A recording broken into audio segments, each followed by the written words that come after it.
Okay, Sharon, we're clear to start. Okay, reading of the notice of minutes. It has been given to the Co-Star as well as the Asbury Park Press at the beginning of the year. Okay, let's do the Pledge of Allegiance, please. And in honor of today being Flag Day, I do have a little flag to hang up. Okay, there we go. So I pledge allegiance to the flag of the United States of America, and to the republic which stands one nation under under God, God, indivisible, with liberty liberty and justice and for all. justice for all. Sharon, do we have a quorum? Yes, we do. We have 7. Oh, beautiful. Okay, I'm going to do roll call. Johanna Robinson. I'm here. Thank you. I'm Pat here. Thank you. Pat Hutchinson. Here. Bill Young. Here. Darlene Havens. Darlene, you have to unmute yourself. Oh. Here. Thank you. Bruce Blattner. Here. Thank you. Charity Panero. Here. Thank you. And I don't think the mayor is on. I'm going to check the participant list. Okay, I don't see any other participants. I don't see Mr. Hallman or Mrs. Arnold. Okay. All right, may I have an approval of the minutes for May? I'll make that motion. Bruce. I'll second it. Okay, Bruce. And then Bill. Okay, Louis is going to give us an update on the library. He says it's going to be in three parts, so we're ready to hear. All right. Well, good evening, everybody. Glad to see you all. Hope all is well. My notes will be broken into 3 sections. Programming notes, where we are standing various things, reopening notes, and also finally things we have on reopening day planned for. And I'll close out with some further discussion about tech in the library, something I was alluding to earlier, Pat. So it'd be pretty interesting what I found out to share with you. But let's begin with programming. To begin with, I explored at the last meeting. I mentioned to you that we got an offer from the Belmar Arts Council to share space to use to reactivate or use the makerspace there. So we had a chance to discuss. We had a meeting and we spoke about it and managed to hash out some details. However, as we explored this, we discovered a couple of things. One is both us here at the library and the Belmar Arts Council are currently focused on other more urgent matters. For us, things such as leadership roles. We're also focused on reopening and other things. And to work this whole notion of reprogramming a second site, staffing that second site, and trying to drive all that as well. And the process is a bit of a challenge. The Belmar Arts Council is also focused right now in finalizing their exhibit schedule, their class schedules, and a couple other major issues. So we both agreed that it would be probably best for all to put this on the back burner for now, and we will come back to it a little later once we've had certain other issues on both sides resolved, and we can focus more on that. So for the moment, that's on the back burner. Now, the Spring Youth Art Program has concluded. We've had our last and final spring program just this past Friday. Technically speaking, I think it was a success only in that Zoom worked the way it should have. In this, the students that did tune in were able to see and learn from Dawn the instruction for the arts, and were able to generate their own projects on their own pretty well. They were actually pretty good, to be honest. But as a platform to hold these events, especially something that interactive, which is apparently is probably not the best thing. So when we start the summer program, the summer youth art program, it's going to be in person here at the library, downstairs in the media room. And it's pretty much going to be, we're not going to be Zooming it or doing it live stream or anything like that. We're going to be pretty much, we'll probably film it and video it and probably end up putting it on our website as a video later. We'll figure that out. But in the end, we're going to, for the most part now, we're just doing it live in person at the library, limit 10 students. Right now, we've already launched all the promotion for the program. And as of now, this afternoon, every class has at least 3 registered kids. So, which is great. And we still have a couple of weeks for it to, people to continue signing up more as we promote it more. So first class will be July 13th, if I'm not mistaken. So that's for that. New website update, okay?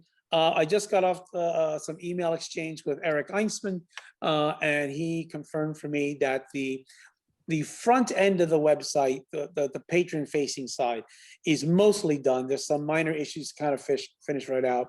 They're working the back end as well.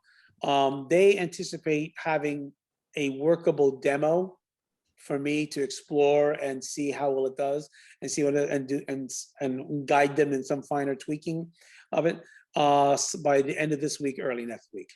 So as soon as they give me the link to go check it out, I'll be able to explore it and see how well they've done in redeveloping our website. Okay. I'm assured that it's going to be we'll be happy with it. So I certainly hope so. I'm looking forward to seeing that. The next Poetry Jam will be the last Zoom only event of Zoom only Poetry Jam, I should say. All further Poetry Jams will be held live at the library down in the media room. We will be live streaming them on Facebook, on YouTube, and we'll be doing Zoom as well, so that anyone who wants to interact can do that as well. So we're still working out the kind of technical configuration, but we should be, ultimately we'll be fine with that.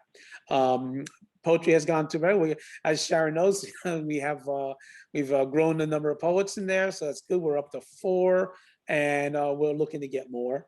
So that's going pretty good.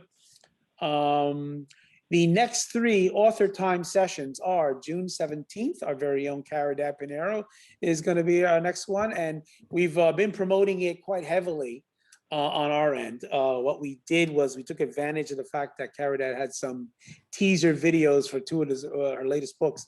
So we put them on our Facebook page and posted them and with links to see the author time when it comes up. We've also put in some other pictures of Caridad's books that we now have in the library for people to check out. So we've been doing that some time, and we've gotten quite a bit of exposure so far. Tap Into just wrote a nice article, okay, talking about the thing. So we're looking for a good turnout. Looking forward to that. Okay, and so the next one will be July 15th. Our very old Belmar resident, Tim McCory, will be our guest, and he will be talking about his Broadway play that he wrote called Coyote, as a story of immigration and love set in the contemporary times. And it's an exciting story. It's timely, and he's been working on it for many years. I've had the pleasure of being a small part of it myself a little bit, but it's really him that really drove this. And I'm looking forward to have a chat with him and to share with everybody his project. I think everyone will enjoy that. And that's July 15th. And in August, we are in contact with an author. His name is Stephen Gerard, and he wrote a book called Stuck in the Middle Seat. And it's a book about how someone can change his career midstream from a corporate position to an entrepreneur, and how to be successful at it. And it tells his story of how he achieved that, and how he lives a life now that he never would have had back in his corporate rat race days. So he's going to be an exciting one to talk to as well. So we're looking forward to have him. And he's going to be in August.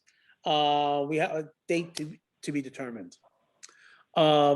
We have begun the inventory process, starting with the DVD section, and we'll progress to other sections in the weeks ahead. Opening the library and patron use of taking books in and out is not going to impact what the effects of that inventory is going to be. So we look forward to being able to flush out a lot of dead weight and a lot of mismatched inventory numbers, so that we can be a more accurate reading for our patrons when they go online to see what we have in stock and what's available for them. Okay. Let's see here. That is the programming notes of what we have going on right now. The next scratch is reopening dates. Does anybody have anything on the programming? Any questions? No. Nope. Okay, cool. All right. So as we all know, reopening is on the 24th, same day that Pat Roddy will be performing. So we'll be opening at 9 a.m. We're open till 4 p.m. on that Thursday, the 24th, and then Pat Roddy sets up, and we have a concert that night at 6. Okay. However, as we prepare for that, the following things have been accomplished here at the library in preparation for that. First thing is that Belmar DPW has come to the library last week, and they accomplished the following. They cleaned all 3 ceiling fans, and by that they removed the dust from the ceiling fan blades, the edges of the blades, and the top of the motor housing just above the motors. They wiped and dusted clean all bookshelf top surfaces, including the use of a vacuum. They replaced the 3 broken light bulbs that we had in the light fixtures, and they also dusted and cleaned the light fixtures themselves. Okay, and so there's no dust up there also. They also added a new chain across the walkway into the staff area behind the counter. The chain is white and it has a private sign on it there, so that it'll block access from people just simply walking in. But it also allows easy access for Winston to go back and forth when he's there without any impeding him. The DPW also installed a new door handle for the front door. The front door handle was coming apart from constant use. And they also shaved the door where it was hitting the jamb and getting stuck every time it rained, and it expanded out to moisture.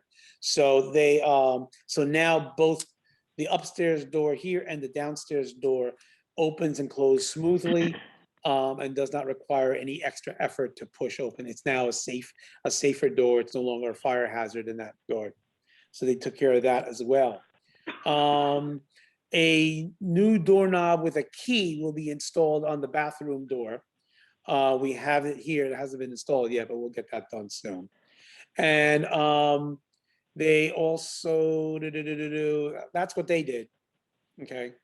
The cleaning company was scheduled to come today originally to clean the library, to take care of all the other surfaces, to clean downstairs, or all the windows upstairs and downstairs, clean all the window sills and all the window cubby holes and vents and everything, among other things. However, a school that they were cleaning, someone there had come down, tested positive for COVID. And so he had to postpone everything until they tested all their staff to be COVID-free before they could come to our library. So to be safe, they did. We hopefully will hear from them tomorrow or Wednesday latest as to when they can come. We have a little time for them, so hopefully we shouldn't have to worry about that too much. We found a gutter cleaning company, Ned Stevens Incorporated. We are currently getting them to fill out a vendor packet. They are the only one vendor who replied with a quote to clean our gutters from the several that Roe reached out to. Okay, so they came with a quote for 1 second. I should have pulled it up. I have it right here. They had a quote for $379 that includes a clean, a flush, and an inspection of all gutters and leaders. And there is a service plan available where they add things like free gutter and downspout tune-up with each visit, free removal of loose debris from your roof, as well as discounts on other services, that kind of thing. But we got to look into that. But it'll be at least $379 to clean our gutters and have them clear so we don't have water overflowing all over the place. Okay. For anyone that has not seen, if you look at the front of the building from 10th Avenue and you look into the right side gutter, you'll see there's a tree that's actually growing out of the gutter. So this is one of the main things that we definitely needed done. So I'm really glad that they're coming, hopefully sooner rather than later. Yeah, we have to get them, we have to get their vendor packet. We sent them the vendor packet. As soon as they get the vendor, boom, they'll be here and we'll be all set for them. They're a big name in the area. I've seen their trucks all around. Yeah, they're used to very use them. reputable. We used to use them in Edison, and they always came when they said they were going to come. They always Mhm. cleaned up everything. We never had a problem with them. Yeah, I think we're in good hands with them. Excuse me. So Oxy Magic carpet cleaning is coming this Thursday afternoon to clean the carpets. Environmental Air is the borough vendor for HVAC. They have not yet responded to our request for work for the AC units. Roe has gotten help from Drew Heisman, from John McGuire and Bridget in terms of trying to get them to respond to us. No results yet. Hopefully we'll hear from them soon. Water coolers, the DPW has not set a date for installing the new ones yet. So as soon as we know, we'll pass that along. As you all know, as some of you may know, the new PC computers, public computers, has already been installed, updated, and according to Marshall, are fully operational and ready for public use. The staff computers will be swapped out and installed before we reopen.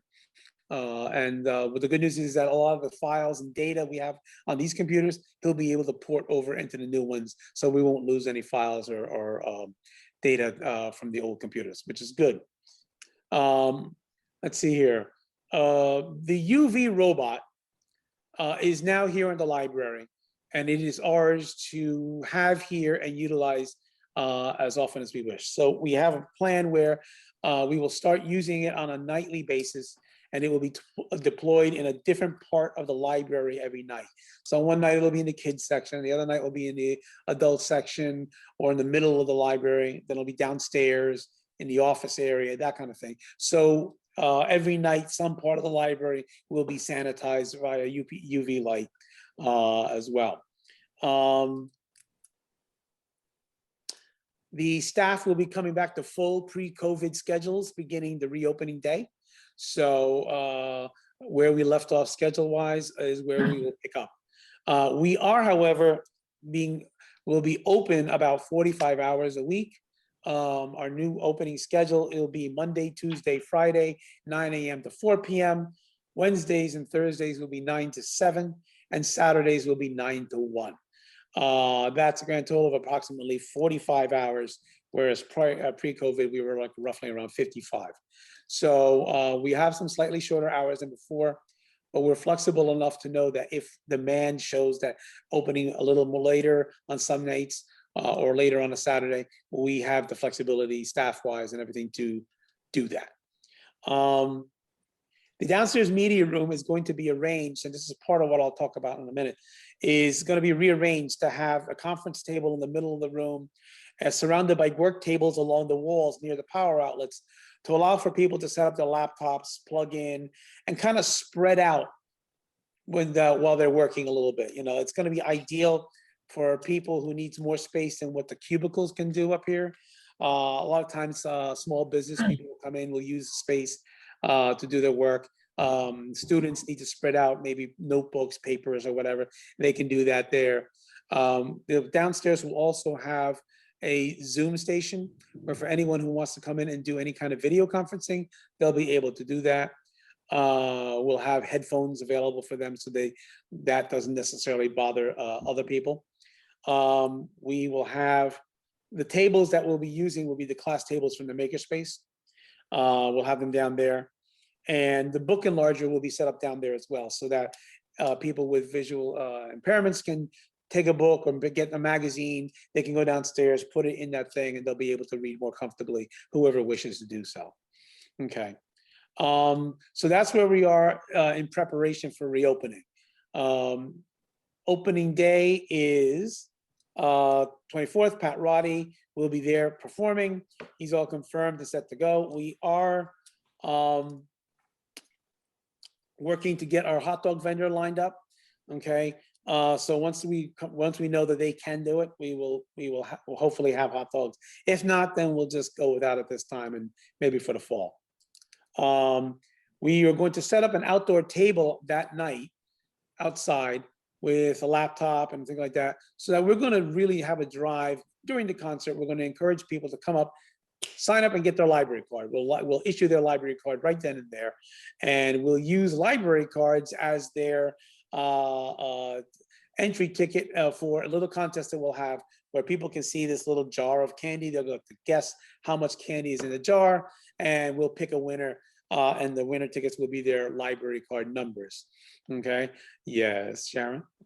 All right, I like the idea of getting the library cards, but how are you, unless they come with like an ID, how are you going to know that they're a Belmar resident?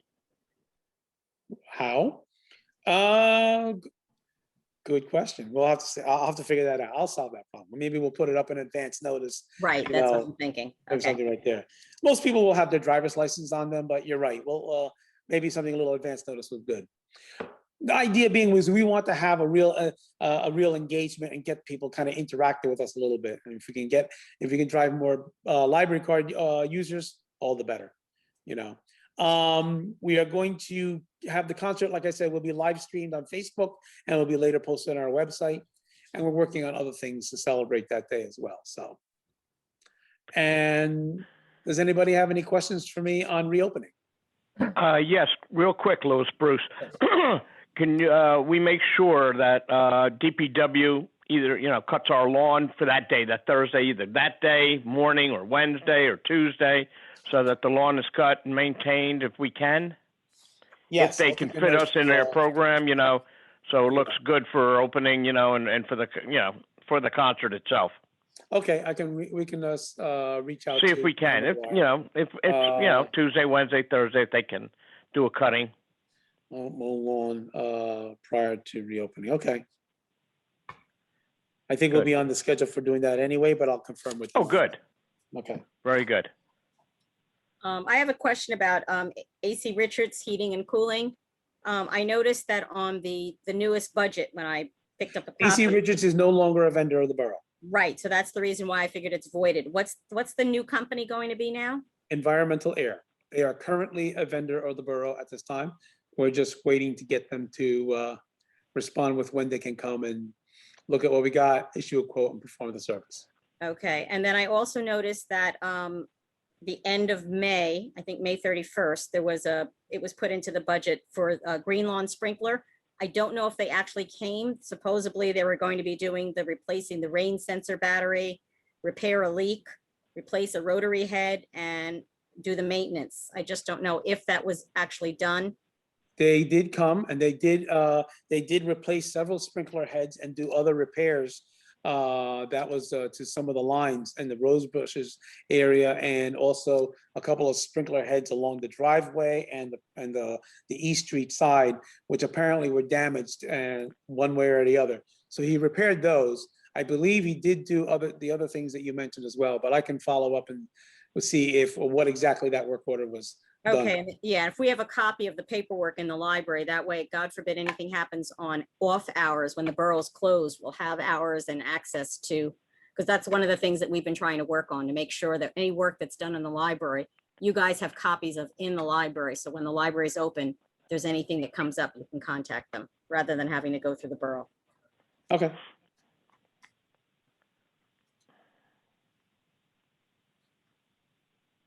Okay, got it.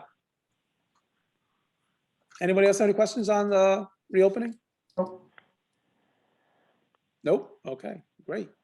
All right, so the last thing I'll talk a little bit about, and again, this is still an ongoing thing about technology. I can tell you right now, and I was telling Sharon and the others earlier, is Oh, my notes, so I flipped it over here. So basically, what I'm finding as I'm exploring all this is that the good news is we have a lot of the stuff that well already to get started, to change how we are using our technology so that it can be more productive to our patrons, more useful to our to the kids and to or just patrons in general as well. But the real key is it's a mix of technology and it's also a mix of atmospheres, a mix of what people feel like when they come into the library. Because when they do come into the library, you know, we're talking about, we want them to be feeling a sense of like a sense of welcome, a sense of belonging, a sense of they can do what they got to do and they can be themselves. And so technology really is going to be, and just as Pat and Hutch drilled into my head many moons ago about makerspaces, technology is basically a tool, a means to an end. So what we want to do is we want to begin by using technology to help people achieve their needs. So we started with a long time ago, but we started finally coming online, all these new computers. These new computers are going to really enable our patrons to get a lot more done more quickly, more efficiently. Okay, we have the Chromebooks. They have to be updated and they have to be kind of reconfigured a little bit, but once they're done, they're going to be very useful for kids to do various things as well, and so on. The media room downstairs, as I described earlier, that's going to be more configured so people can be more productive down there. They bring their own technology, their own laptops or whatever. They'll connect and work down there. They'll be able to spread out and be what and do what they need to do comfortably and be more productive in that way. And I mentioned the other things, the Zoom station and the book enlarger and other things that we're going to be doing. So we also want to do things like the television we have up here, okay, can be utilized in a way where we should not have that up there. We should have that down lower, where kids and anyone else using it can utilize that and see it better. So what do I mean by that? So for example, we could put that television or a new TV that's more modern than this if we choose, to put on the ledge on the front window here above the easy reader books. It's a lower level, it's easier for people to see. So when Peggy does her story time, or when another staff member does some kind of event where kids involved, that TV can be utilized in conjunction with a laptop or some other device to really engage the kids in what the story is about. You know, if you see our story time videos, where as Peggy reads, the viewer can see the pages directly, okay? Well, we could do the same thing here. With a few minutes of preparation in advance, we can have it so that when Peggy does her story time, there's a slideshow of the pages on the big TV screen so the kids can see and watch as she's reading along. It's something that could grab their attention and get them more engaged, as opposed to what's now, where sometimes, you know, little kids, their attention span is very, very difficult to capture sometimes. Something big like that could really capture their attention and get them more engaged in the story. And we'd like to expand that to, and maybe we'll do 2 story times, where we have a story time in the morning for the toddlers and the infants and stuff, and in the afternoon and after school we could do something where we have a story time for the first, second, or third graders that are a little more attentive and they can have more involved stories. And again, using this television in a way which gets them going. And this is something that Danielle uses a lot in her classes over at the school. When I was over there meeting with her, one of the ways she uses this big screen TV they have over there is she has teaching a class for gifted and talent on the stock market. And so she would use the TV to show all these different charts and different companies. And you see these kids in 5th and 6th, 7th graders and a bunch of little hustlers there. They're talking about whether they're going to buy stocks or sell short or do this and how much they're going to buy and that. So they're really getting engaged with this because this television allows them to visualize what it is that she's trying to teach them. So it's that kind of thing that we can do to engage students, to get them to be more into reading, into getting reading books, also to be more interactive people with us as well. So basically, there's a lot of that. We can start with what we have.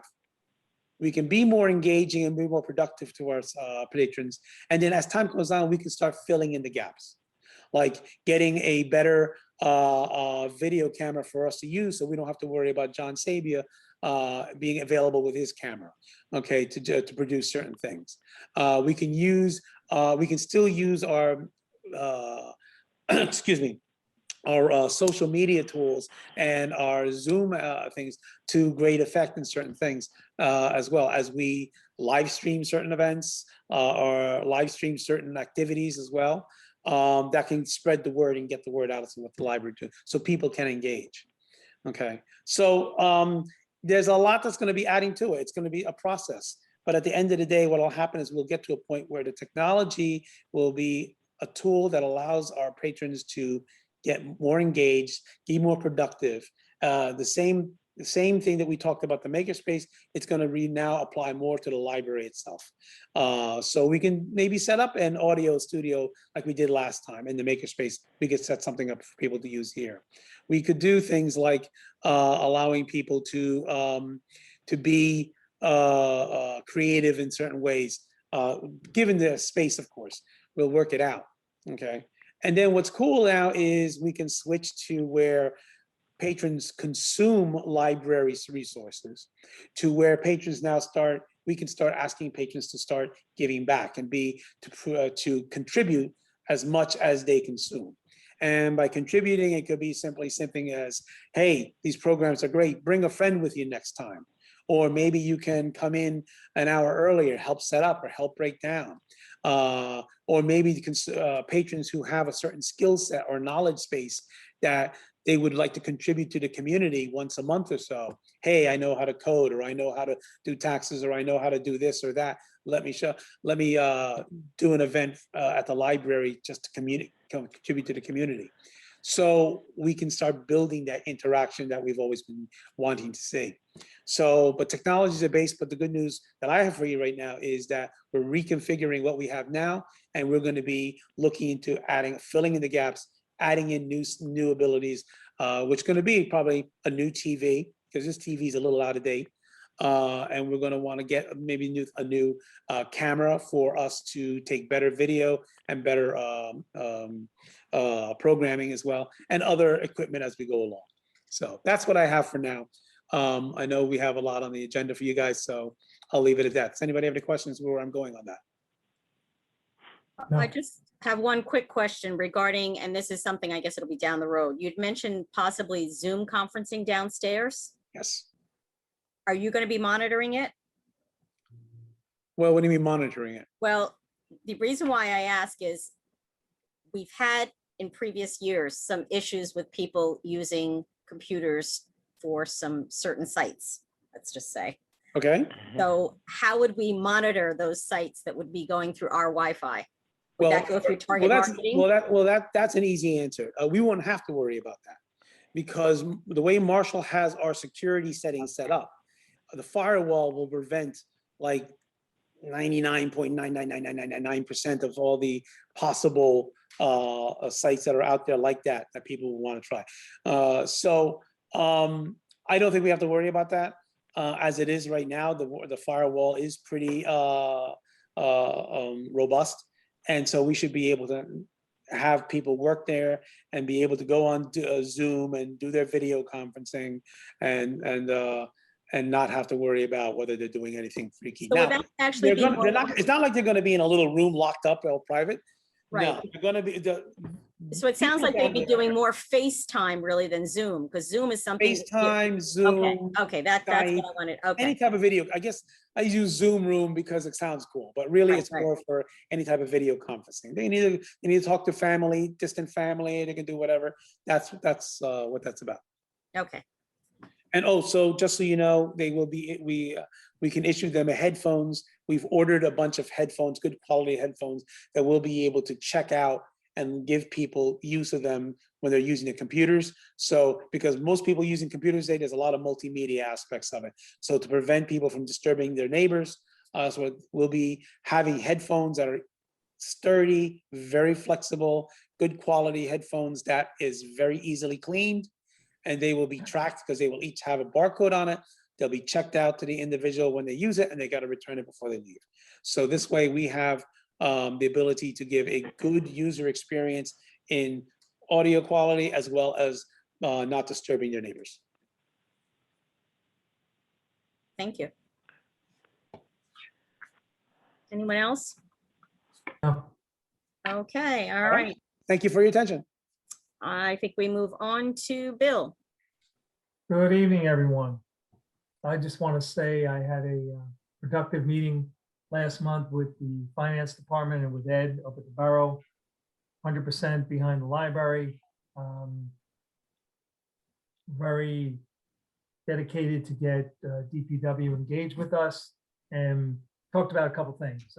I have an emergency, so I'm gonna have to break in 10 minutes at 7:50. But I want to talk about two things, just to give an update of where we are with the budget. I think we all know our budget is $636,000, which is a mandated budget. That means that the money comes right to the library. It's based on population. There's a calculation. It's not something that we have to petition the borough for. It comes right to us. Out of that 636, 350,000 is for payroll. 286 is for material and services. And that's everything outside of payroll. And that comes up to the 636. So to date, we spent $70,000 on payroll, 38,000 on material and services, which we spent about $108,000, almost 109. That gives us a balance of 527.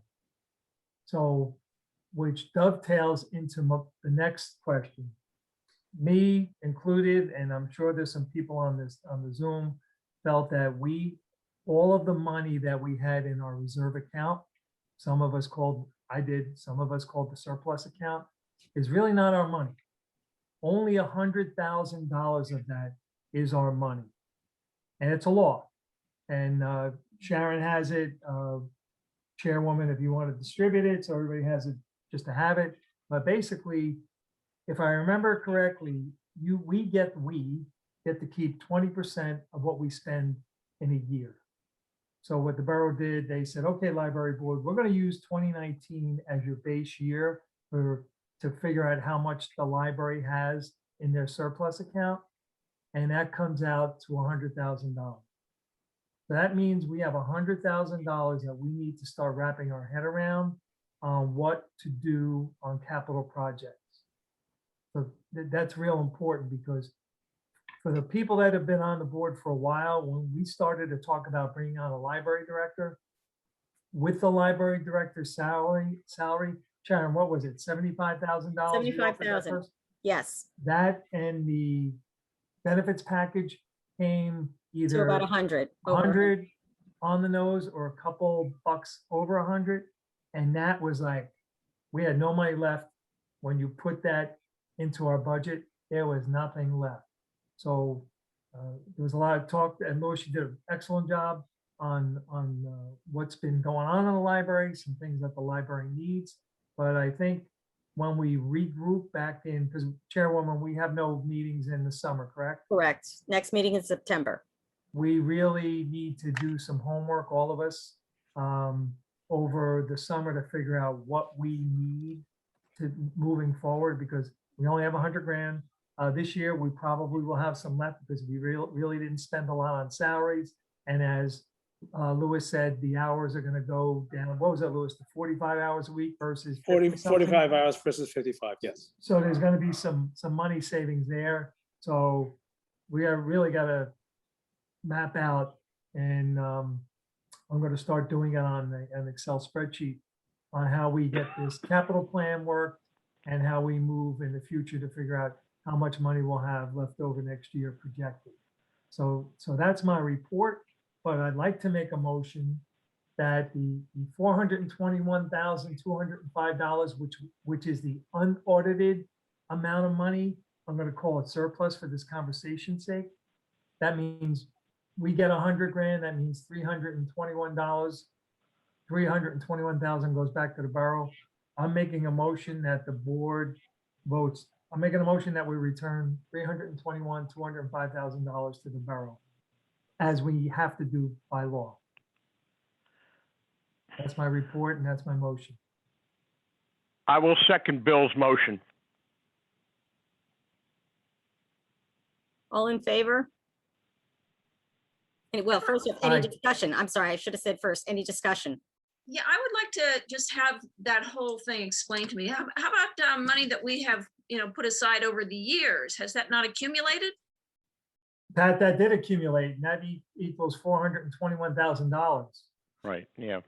The kicker is, not the kicker, but the reality is, all the money that we didn't spend, that 421,000, Right. we only get to keep 20% a year of what we spend, which comes up to about $100,000.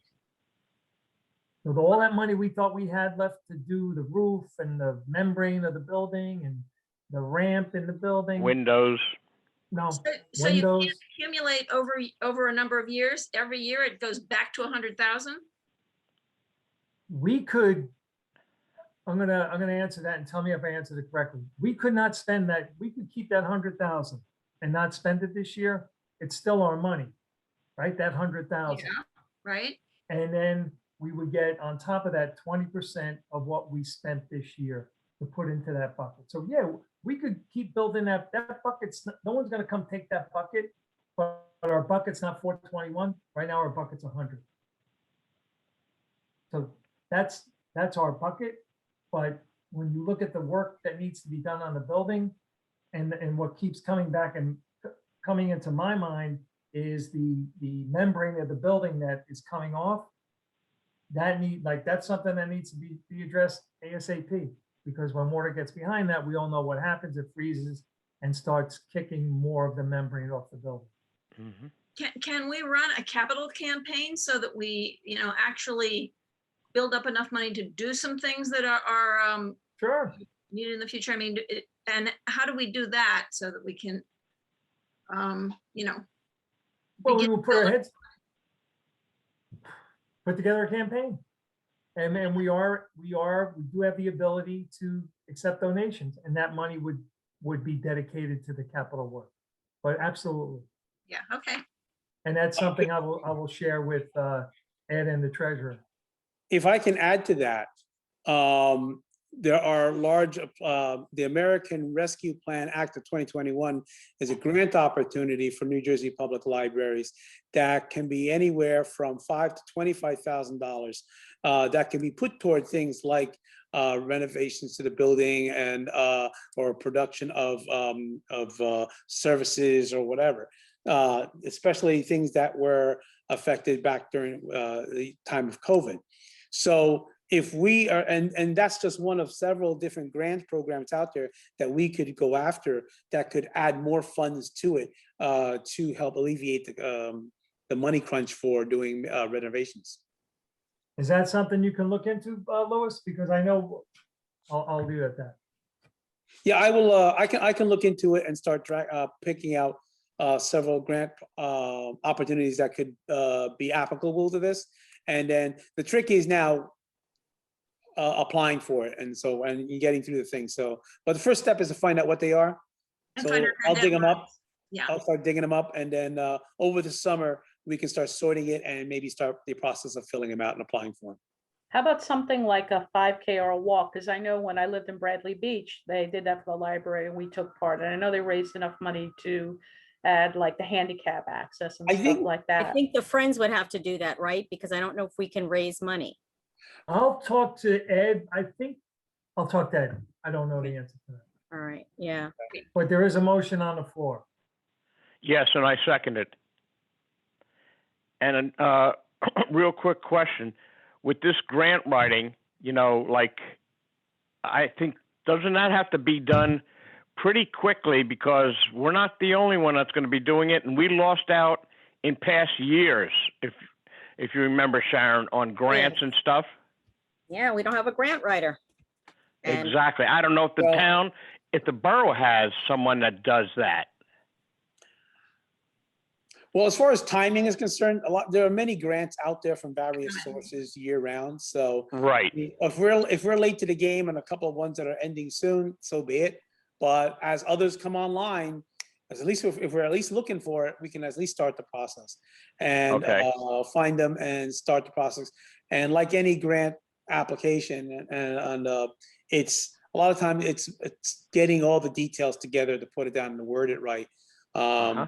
All right, So I know anyone who's Bill, written I know grant- Bill has to go. I just want to ask one quick question because I know he has to go and we still Oh, have yeah. something on the to settle up with. So the amount that's supposed to go back to the borough is 321. What did you say? 205. 205. And is that in one installment? Yeah, I mean, the money's sitting there, Right, okay. And that'll still leave us with 100. 100 still in there, in addition to what our budget, the remaining of our budget for this year, correct? Correct. Okay. All right. Okay. So now, Yes, now, Sharon brings up a very good point, everybody. Let's say for some reason we didn't open the doors and we only spent another $20,000 on salaries and 10,000 on material and services. There's a balance of money that we could use for things. I'm just using an extreme example. So at the end of the year, we would have to have things in place we would have to spend the money this year. right. We want to make sure that doesn't happen again. Yes. What you're saying, so, Yeah, you don't have a plan, you don't Yeah. spend the money, right. the law And- kicks in. And just to let everyone else know real quickly, because I kind of fought for this to be for 2019, and Bill knows what I'm talking about, because if they worked off of last year's budget, the amount would have been so much more because we had so much that we did not do last year. So yes, Yes, 321,000 Sharon's absolutely right. is a huge amount of money. However, it probably would have been a lot more if they based it on 2020s because the library was basically closed. And so we didn't have payroll and all of those other, large amounts. So as much as it hurts me to the core, this happened to us once before and we've now learned the lesson twice. So we just have to make sure that we spend the money judiciously. Okay, so any other comments before we vote? Okay, all in favor? Aye. Aye. Okay. Any abstentions? Any negative? Any nays, I should say? Okay, so it passed unanimously. Bill, before you go, do we have a strategic plan that you can disseminate to all of us or not yet? I thought I sent that to you. No, I didn't get it. Did I'll anyone send else? Okay, yeah, did anyone else get the strategic plan? It would have No. went right to you. Hold Charity? on, let me- Yeah, I was asked to review it. I made some changes and sent Oh, it back. yeah, reviews, but we didn't get the completed. No. I'll send it right now. Okay, thank you. All right. Thank Bye, you. everybody. All right. Hi, bye-bye. Bill. All right. Take care, Bill. Good night. Okay, all right, we're down to me, President's Plan. I don't know, when I spent $300,000, I get very hot. I'm really like sweating here right now. For those of you who don't know, this has happened to us a couple of years ago. I know Pat is aware of it. I know Bruce definitely is aware of it. I think Yes. Louis, you're aware of it as well, so. Right. It's unfortunate.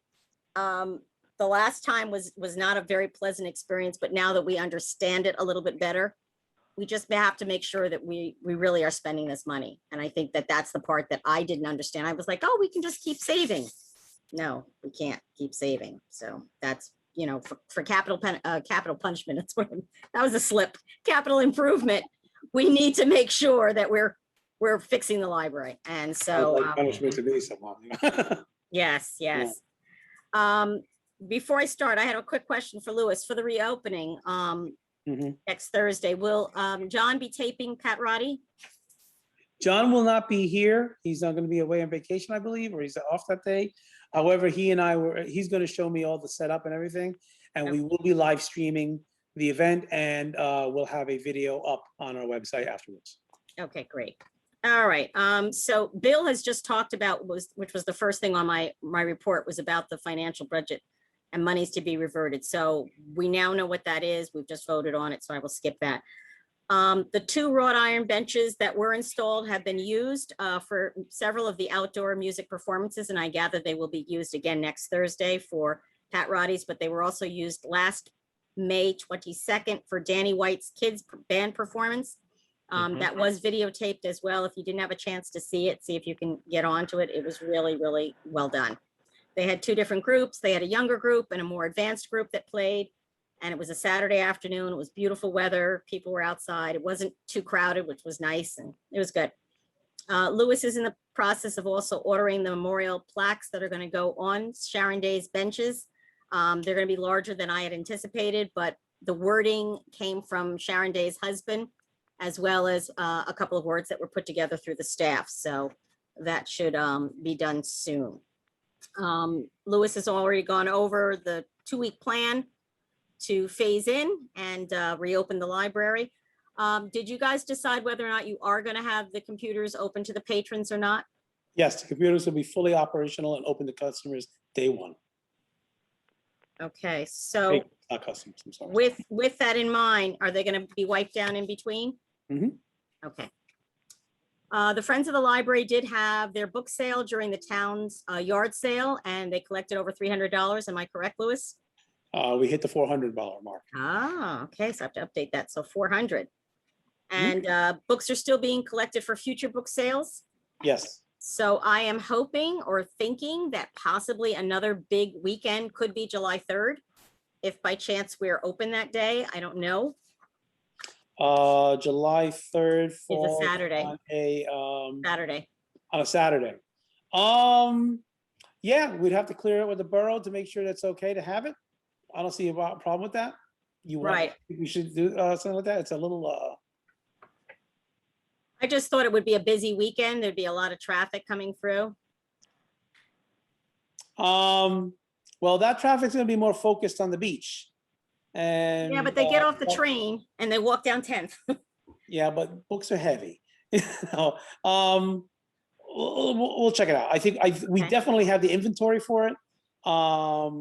If we advertise in advance, I think it's better from a reselling experience, from my experience as a reseller. I think it would be better to hold that event on a non-holiday weekend because people are going to be out holidaying. They're not going to be out looking to buy. A lot of the buyers that I know that will go buy this kind of stuff are going to be more focused on the holiday at that time. They will probably be more busy selling themselves. So, so I think I would recommend maybe a week later, let's say on the 10th or the 17th, will be a better day to hold it. My recommendation. All right. Anyone else have any suggestions or dates? No? Okay. All right. Civil service, we are still waiting to have the interview with the candidate for the director. I'm still waiting and waiting and waiting. The head of, we already talked about DPW and all of the things that they did. I believe we still need, and this is something we might want to see if something can be done prior to opening. You still need the intercom to work for downstairs, correct? Yes. So I would We'd like to have that. Yeah, I think that, you know, especially since we're not completely compliant at this point, at least we should have the intercom working so that if anyone comes in through downstairs, you guys aren't taking the slow boat, that slow elevator downstairs. At least we can communicate with them down there. All right, Exactly. we will start pursuing this right away. Okay, great. Let's see, I did ask the mayor to appoint another trustee to replace the one that left in March, so he's working on a replacement. I guess the library has decided not to do anything with the partitions, but you did mention that the chain link will help to keep anyone from coming behind the desk. But The I gather, the clear plastic partitions will stay in place. We will raise the one up. okay, So that books can go underneath and out that. right, yeah, because some of the large books will not fit through that tiny slot. Right, so we'll raise that up so that we have access for books to go through. Okay, this was something that I mentioned before, but I just want to reiterate it again, that we still need copies of all work completed at the library. That's warranties and things like that. You know, if the sprinkler system was fixed and repaired and whatever, we just need that paperwork in the library. Okay.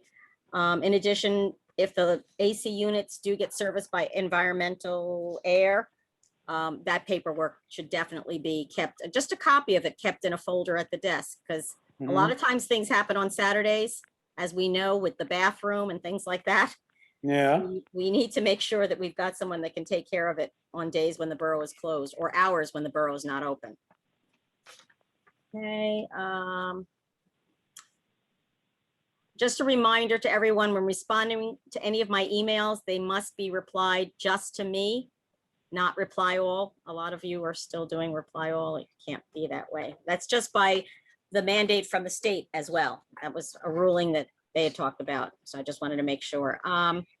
Regarding the youth art program, I know that for the last couple of sessions we had, the numbers have been really small, and we're paying Dawn Lisco a good amount of money.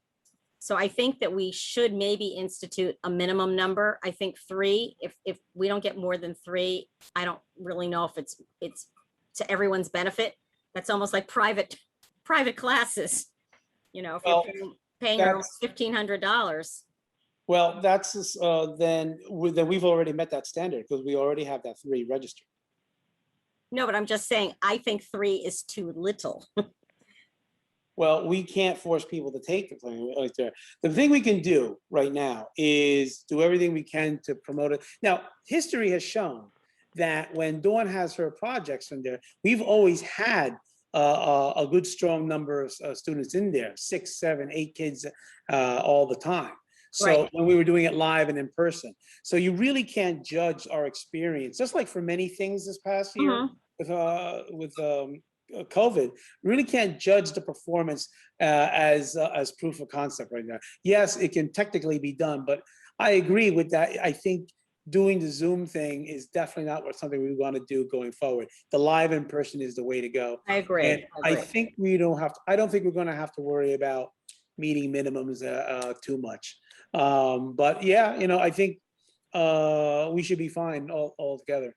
Is her maximum 10? Is that what she Our said? maximum is 10, yes. Okay, all right. And I know that's because that's the amount of material that she's already allocated or set aside for, Correct. which is what Correct. she's done in the last couple of years. By the Yeah. way, if any of you have a chance to get into the library, if you go into the children's section and you look at the large, I'll call it a mural, it's not really a mural. That was done by the children's art group, I think 2 summers ago. Am I correct? Yeah. Okay, so it's really cute. They worked on it collaboratively, which I think was nice. I also donated a book to Dawn via Lewis because she's been doing these art programs. So I thought the one that I gave her on fine art with kids, it had little activities. So she might want to just, you know, adapt some of it for next year's, make it a little bit different.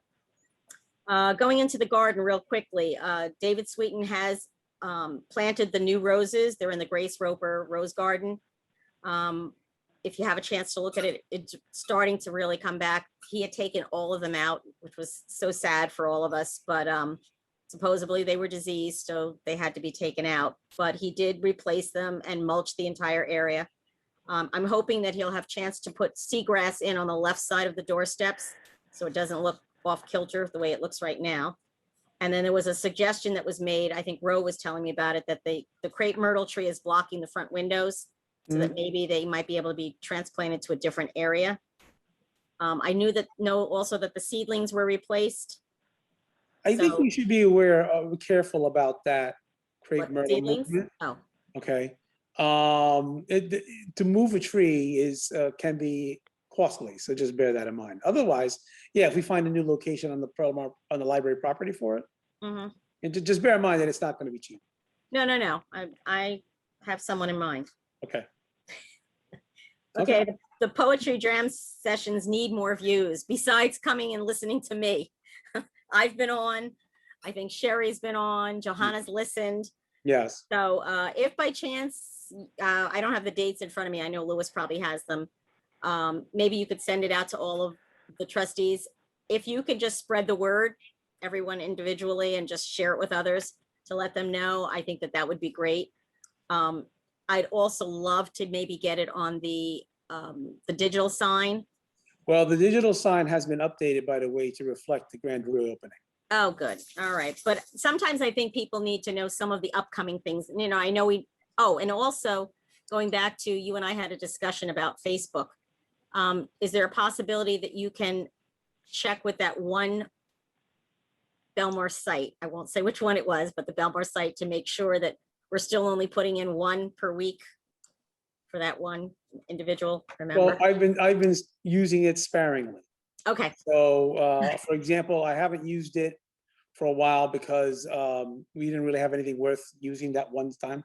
But for the reopening and for certain other acts, like say we did it for Danny White, in other words, yes, we definitely used it. So we Okay. are able to post. We just can't go crazy with it. That's all. Right. And then, of course, which leads right into charities this Thursday night at 6 p.m. And if you have a chance, she's doing her book talk. And that will probably be our last Zoom meeting, correct? It'll probably be the last, definitely the last one that's Zoom only. As a book, right, as a book. one. Okay, Future ones may involve Zoom in some manner, but it'll also be live in person. And I think I'm expecting to see a better attendance once we're live. cool, very good.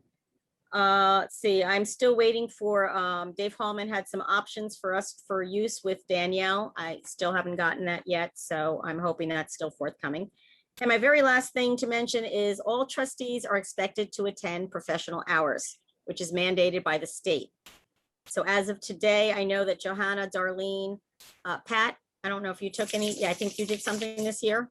This year? Yes, I have this year. Okay, and myself have all taken some classes. So if you have not, there's 2 websites that I'm going to be sending out again to everyone, just to remind you that there are numerous workshops, especially the trustee one. There's a trustee academy. So you can take, like if you wanted to learn more about what does a trustee do, or how do we work with the director, or, you know, how do we work with the friends of the library, all of those kinds of things. They're all on there. So, and then you accumulate hours and then you just send me the information, and then I keep an accumulation of hours for the entire year, which I have to submit to the state at the end of the year. Yes, Charity. How many do we have to do? I know I did one at the very beginning of Yes. the year, but I think it was it 9, Pat? It was a small amount, but 7, I think. okay, I knew it was a single digit. So yeah, I think it's under 10. okay. But, you know, rather than the same people doing them all the time, I think especially with newer people, it's a good chance for you to learn something without having to hear it all mumbo jumbo here during our Zoom meetings. So, and that is it for me.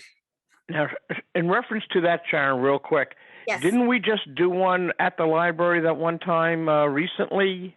that was Yourself, actually, yeah, that was, that I think was actually last year. It was a warm day, I know, but it was actually, I think last year. I'll go back and check my notes. But Okay. I think it was last year. I think it was in either September or October of last year that we all met in the library. It was you, me, Johanna, and I know Pat did it at home. Right. Yeah, because that Okay. I had to submit to Roe, and Roe had to send that information in. hmm Right? Okay. You haven't heard anything from Dave then in reference to Danielle? That's you what I said. just said, right? Right. Okay. Because when Bill was reporting, you know, as far as the director is concerned and the benefits and stuff, I think once he gives us some information and we go over that, the possibility of saving money with utilizing Danielle's services. Well, remember, that would be an additional cost. She's not coming in Right. for free. No, definitely not. I understand. But I think it's going to be a lot less of an expense than having a full-time director with benefits and such at $100,000 a year. Right, but there is So someone, we're looking, yeah, there is someone, just to let you know, Bruce, there is someone who has passed the civil service exam. We're just waiting to interview that individual. okay? And it's something that we're only one component of. The borough is involved with it as well, since it's going to be a civil Right. service position. So we only have, like, I guess, half a vote, 50% of, you know, what goes down with this individual. So if the person is approved to work, that person will be starting whatever the due date is, or whatever the start date is. And Okay. so if they're going to be starting at half of a year, we can expect that at least of that 75,000 that we set aside for the year, that at least, you know, 36 or 37 37.5, right? would be going to that individual in addition to insurance and benefits. hmm But like you said, this could be a good year to see if we could utilize Danielle, because we're starting with a half-year staff member Correct. versus starting them out at the beginning of the year. Exactly. I Okay. follow. And I know I'm sure her services would be a little less expensive than, let's say, like we said, with the director. Yeah, I But, mean, you know, even in we'll terms of, take that. right, even in terms of the grant writing, she's done grant writing. I mean, I think that Oh, that yes. alone could be a plus, you know? Yes, definitely. Definitely. So, okay, good. Thank you. Uh-huh. And in terms of like old and new business, I don't think we have, I mean, the new business obviously is the reopening of the library and all that goes with that. In terms of old business, I believe there was a group that was working, and I know Bill signed off already, but I have been working a little bit on capital improvements in terms of some of the things, and that's why I'm pleased to know that DPW did tackle some of the things that were on our list to begin with. But some of the more costly items, for example, the windows, I've looked into historic windows, and there's two companies that I'm looking to see if we can get a quote on to preserving the windows of the library. And I know that's Mhm. something that we've been talking about for 2 years now, but I've Right. decided to tackle that as my little thing that I want to help introduce and see if that can maybe get done before the end of the year. But I Mhm. know there were other things on that list that we should probably see, you know, sooner rather than later. So even though officially we're not scheduled for another meeting until September 13th, I'll still be sending out little emails to people asking for input, so that even if I'm just the one that gathers and compiles all of the information that's gathered, whether they be quotes or whatever, at least then we can start with September. And if need be, a virtual vote during the summer to start some of these initiatives that we think are necessary in order to not have any money left over at the end of the year. Right, right. Well, I figure with initiatives and stuff like that, I don't know how much money, once we figure out how much money we will be able to spend before we lose it. You know, Right. apparently it's a use it or lose it proposition, Absolutely. right? So once we know what that number is, then we can probably budget portions of it for various things, whether it be for technology upgrades, programming and things like that. Mhm. We should kind of break that out and kind of plan ahead for that. Right, Then and that's why I was asking for the strategic plan, because that actually kind of breaks down some of the Yeah. things that we're looking to have accomplished within the next 3 to 5 years. Mhm. So, Right. Louis, while you're there, all of our staff members are coming back. Is that correct? Peggy, Pat, Peggy, yeah, all staff members will be coming. everybody? Okay, good. I should mention also that I could have added to the list earlier, is that we've already started reaching out to the local groups and organizations that's been using our library for meetings, such as the Shade Tree Commission, the Bridge Club, and things like that. the And Women's Club, Women's Club, all that, and rescheduling their meetings back going forward. So Mhm. we'll be having a meeting schedule already lined up when we start. Very good. Thank you. And are we still like in between old business, Sharon, and stuff? yes. Okay. Quick question. With the reading list for summer reading, is there where we stand with that, you know, for the students of both, you know, St. Rose and Belmar?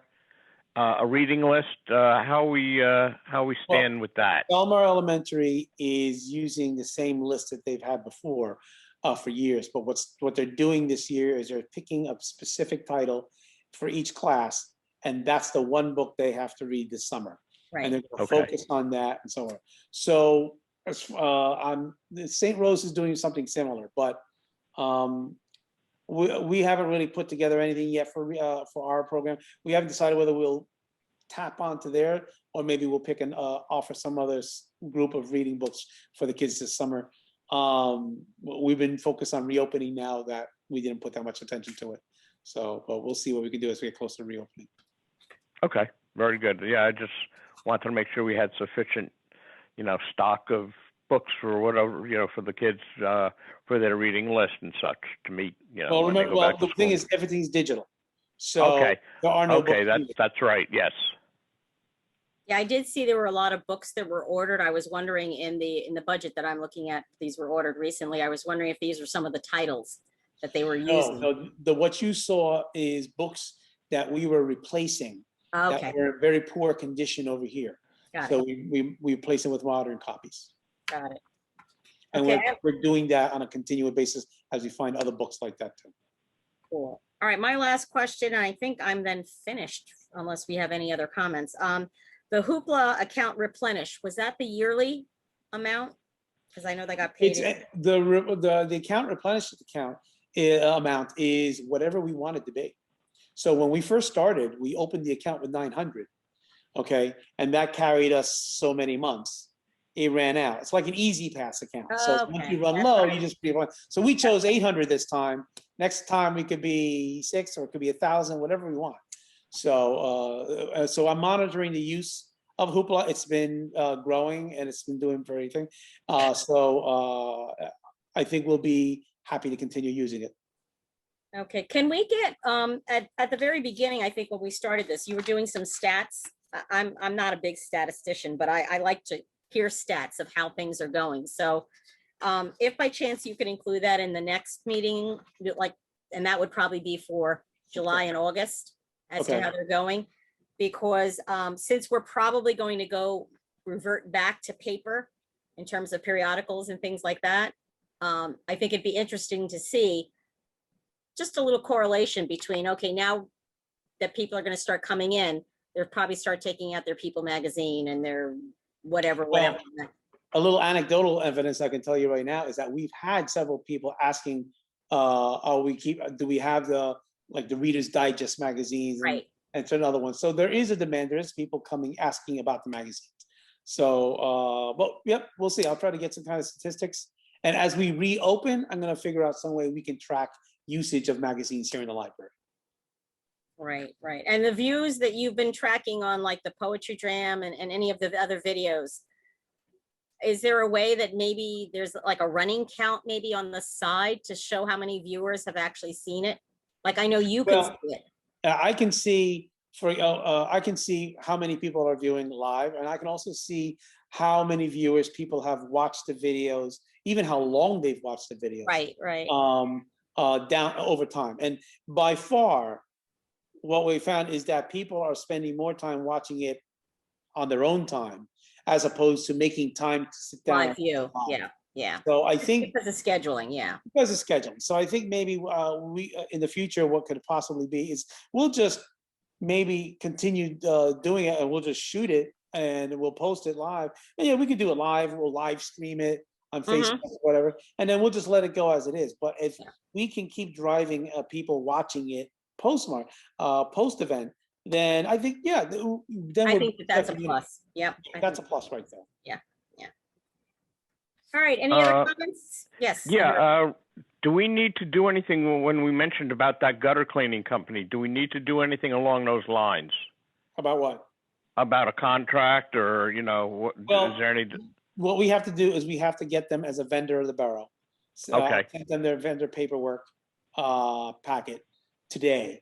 So as soon as they send it back, filled out and complete, Bridget can put them in the system, then we can book them to come and perform the service. Very good. Okay. And that was it. There was something else on my mind. It just slipped. I couldn't think about it. Oh, you had mentioned in reference to purchasing the possibility of a more up-to-date TV, or is that something down the line maybe that we can discuss? Well, yeah, I mean, the TV that we have over here, while functional and it does work, it's usable, we can use it. But it's in time, we're going to probably want to get a newer one with a better clarity picture in time. Is it current? Is it urgent? No, we don't have to do it right away. We can fold that in a little later on. That could be part of here's how much money we have left before we lose it. Let's buy it then. That's the best time to buy that TV. When they're so inexpensive now. If you're staying with like a 42-inch or something like that, you can get one for under $300. Well, it's not so much that we want. No, I'm just saying the HD quality. Mine's HD. It's 4K. It's I got all these great features to it now, and it's so clear. So that I think is definitely an asset, especially with some of the patrons that we have that are visually impaired. If you can have more clarity in the picture, it's better. Well, you raise a good point.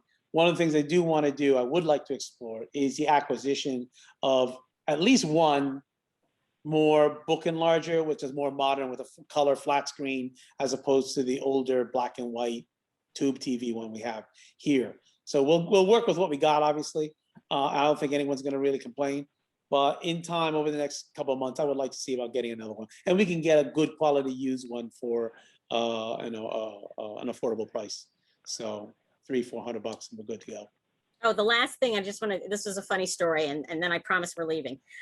So Louis and I had been talking about removing some of the items that are behind the desk into another location. So I'm into freebies or as much as you can get that's free or low cost as possible. So we found, I found a display case that had nice shelving and it was glass on 3 sides, almost like a curio cabinet, but not quite. And so Louis was gracious enough to rush over and pick it up from a local location. We've already moved some of those items downstairs. So then there was a time where I found another one and a friend of ours dropped it at the back door, but unfortunately someone didn't know that that was for the library and they thought it was garbage and disposed of it. So if you're going to donate anything to the library, make sure we're all aware of it so that it does not disappear accidentally. Mm-hmm. Yes. Okay. All right, anyone want to make a motion to adjourn? Real quick, I'm sorry, real quick, just to interrupt, where are we with Makerspace? Where are we going along those Nowhere. lines? Nowhere right Nowhere, okay. now. Nowhere. Right now, okay. Right now.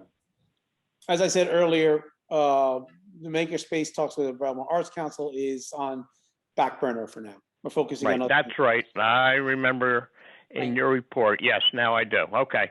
And we also are still waiting to see if anything might transpire between Lake Como and Belmar, so. Okay, very good.